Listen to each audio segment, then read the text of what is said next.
हुकूमत वक्त ने हेलमेट बहुत ज़रूरी कर दिया है। इस बात पर हम भी एहतराम करते हैं और रूल्स एंड रेगुलेशंस को फॉलो करते हैं, लेकिन हम हुकूमत वक्त से एक सवाल करना चाहते हैं कि आखिर ऐसे मुंह का जवाब दे कौन है जिसको 4-5 हेलमेट दिलाकर भी पूरा मुंह पर नहीं आता।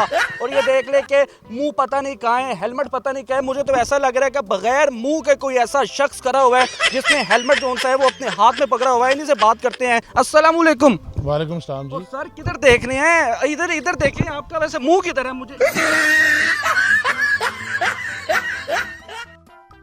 मोटू भाई की हो गया तुसी आ खलोते हो आप निका या मेरा ਉਹ ਭਾਈਜਾਨ ਮੇਰੀ ਗੱਲ ਸੁਣ ਇੱਕ ਤਾਂ ਤੁਸੀਂ ਇੰਟਰਵਿਊ ਰਾਤ ਟਾਈਮ ਲੈਣ ਆ ਗਏ अच्छा मुंह उतला के नीचला ਮੈਨੂੰ ਇਹ ਤੇ ਦੱਸੋ ਤੁਸੀਂ ਕਿਹੜਾ ਵੇਖਣਾ ਉੱਤੇ ਵਾਲਾ ਕਿ ਥੱਲੇ ਵਾਲਾ ਤੁਸੀਂ ਦੱਸੋ ਅੱਛਾ ਯਾਨੀ ਇਹ ਮੂੰਹ ਵੇਖਣਾ ਚਾਹ ਰਹੇ ਹੋ ਨਾ ਮੱਥੇ ਦਾ ਪਤਾ ਚੱਲ ਰਿਹਾ ਨਾ ਮੂੰਹ ਦਾ ਪਤਾ ਚੱਲ ਰਿਹਾ। ਉਹ ਨੱਕ ਨਾ ਫਸ ਜਾ ਤੁਹਾਡੀ ਮਿਹਰਬਾਨੀ। ਸਾਜੀ ਸਾਡੇ ਪੇਟੇ ਨਾ ਪੈ ਜਾਣਾ। ਇਹ ਦਿਨ ਕਦੋਂ ਚੜਿਆ ਉਹ ਦਿਨ ਮੈਨੂੰ ਆਪ ਤਾਂ ਪਤਾ ਹੁਣ ਚੱਲਿਆ ਕਿ ਇਹ ਵੀ ਕੋਈ ਮੂੰਹ ਹੈ।